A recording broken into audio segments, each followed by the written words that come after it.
Welcome to Jakarta, Indonesia, one of my favorite cities in the world.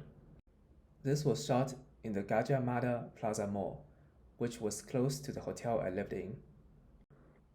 I'm in a restaurant called Solaria, which sells local classical Indonesian cuisines. I ordered a beef stew soup cooked with vegetables. The broth was delicious.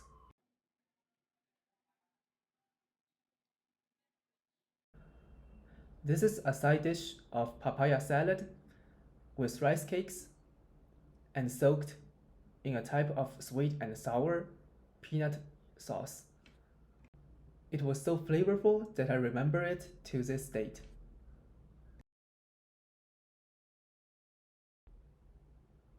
Let's explore the old town of Jakarta, named Kota Tua.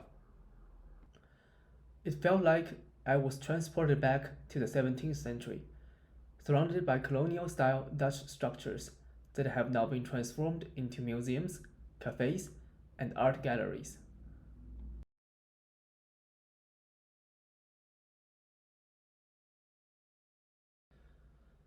This is the main town square where many of the museums are located. There are many people and students relaxing and having fun with their families and friends, which is a very cheerful and pleasant sight to have.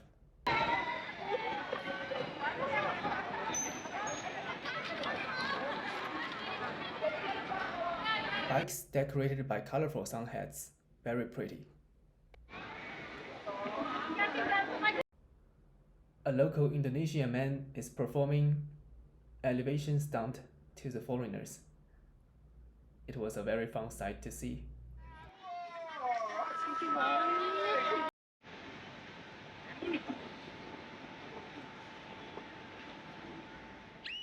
The Fatahillah Museum, also called the Jakarta History Museum.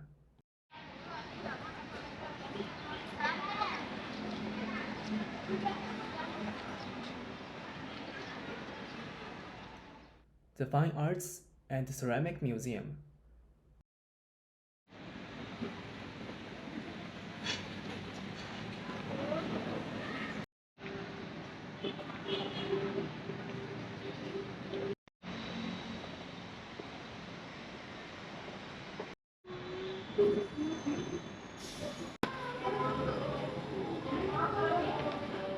Inside the museum, many historical events happened in Indonesia are being well documented. It's a great place to learn about the history and culture of Indonesia.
The Bank Mandiri Museum shows how banking proceeded in the 19th and early 20th century and comprises banking tools ranging from operating supplies, currencies, coin collections, cash counters, safe deposits, and many more valuable items.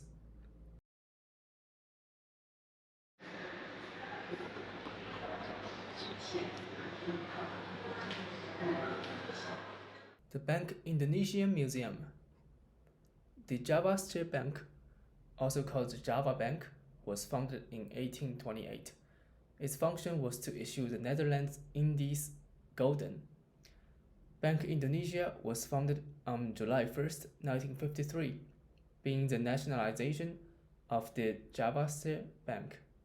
It then carried on commercial activities, at the same time acting as the only national bank in charge of issuing the rupiah currency. The museum was opened for public in 2009, designed to introduce Bank Indonesia's role in history that include monetary policies and payment systems.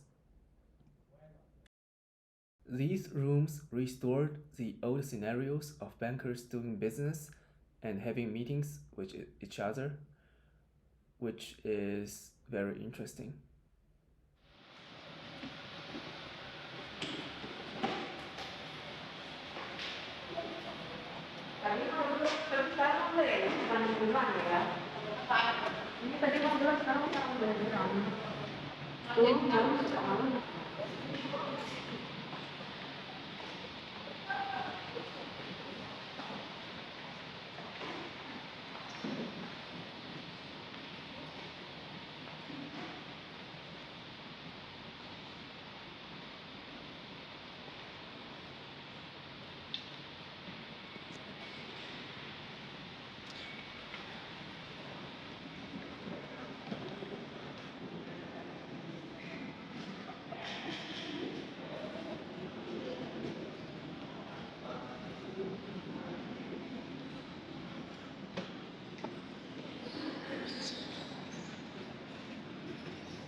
As what we are seeing here, the entire museum is like a very spacious palace in a square shape. It's absolutely stunning.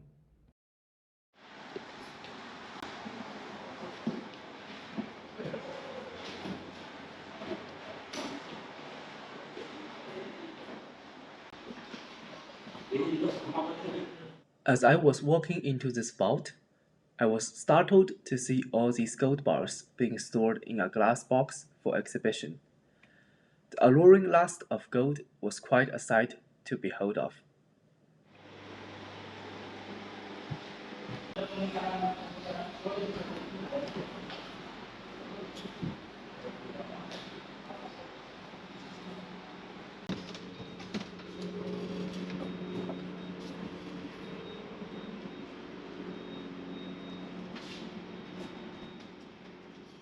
This room is filled with all kinds of currencies that Indonesia had used throughout its history.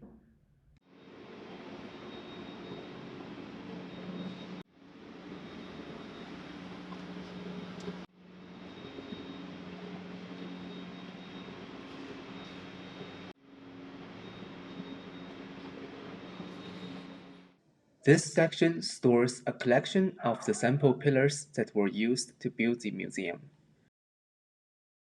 A miniature of the museum is being well kept for display in a glass box.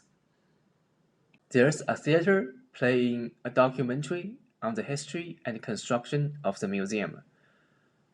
It's very educational and informative. I was sitting next to a group of local Indonesian students. It made me feel like I was back in school.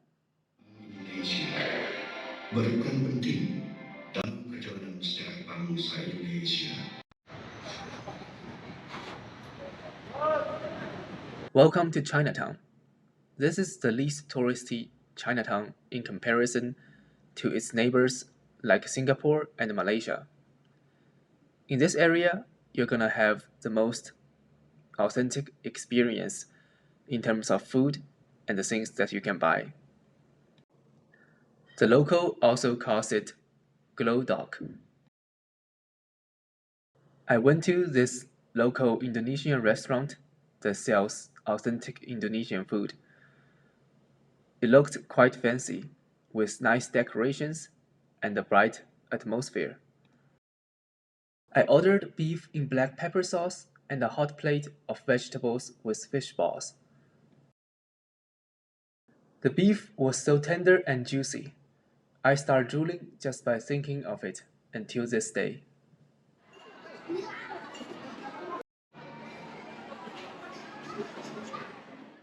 The vegetables were very flavorful and tasty. You can only have such style of cooking in Asia. That's why I love it so much.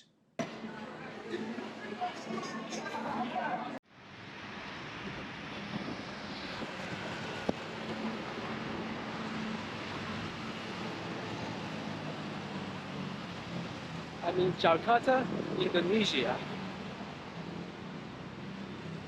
Check out the streets. Let us be on our way to the National Monument, locally known as Monas.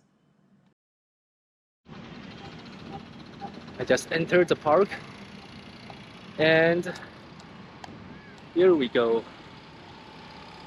National Monument. Look at this thing. Incredible.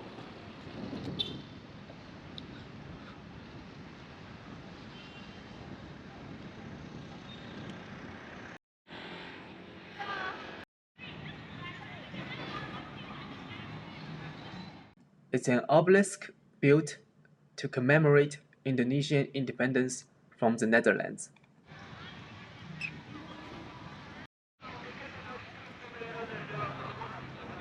When being seen from afar, it's not very tall, but has its own unique style to it. The city has become very modern, with plenty skyscrapers and fancy office buildings surrounding the park. Many vendors have set up shop in the park. They were enthusiastically promoting their products to me as I was walking by.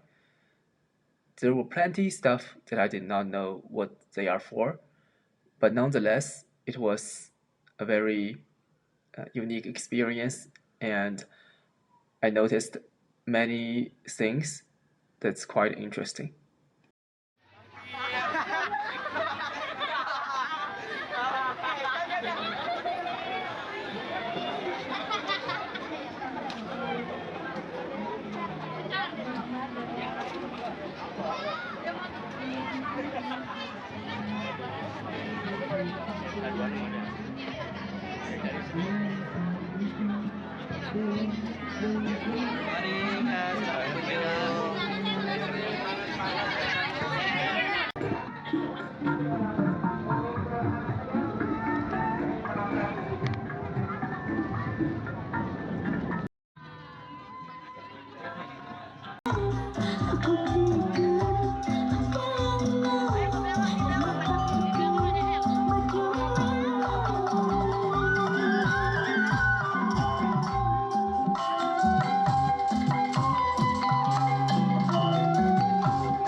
Dari SMP 200 tahun Jakarta.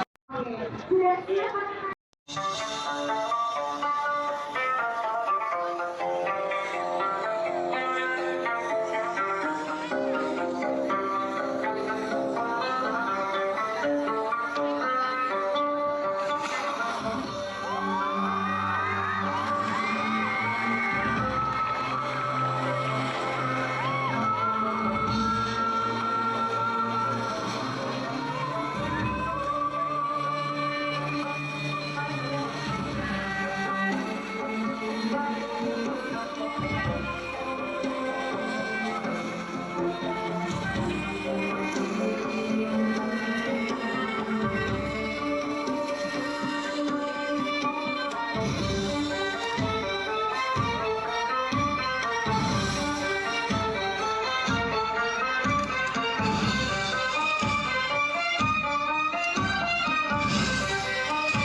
Let's check out the Istiqlal Mosque, which is the ninth largest mosque in the entire world. I was there a little bit too early, and the mosque doesn't open until 4 in the afternoon, so I could only film it outside. But next time, I'm definitely going in. Right across the street is Jakarta's neo-Gothic Roman Catholic Cathedral. It stands on the north corner of Banten Square. This demonstrates the Indonesians' respect to religions and cultures. The cathedral and the mosque coexist in peace, harmony, and cooperation.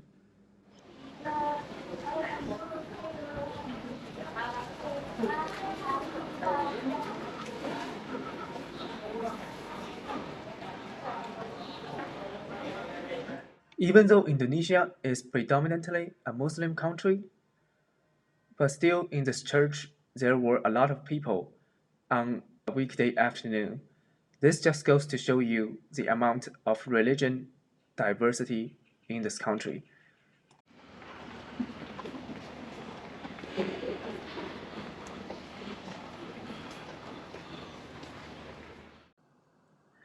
The inner space of this church is very big, and the decorations are grandiose.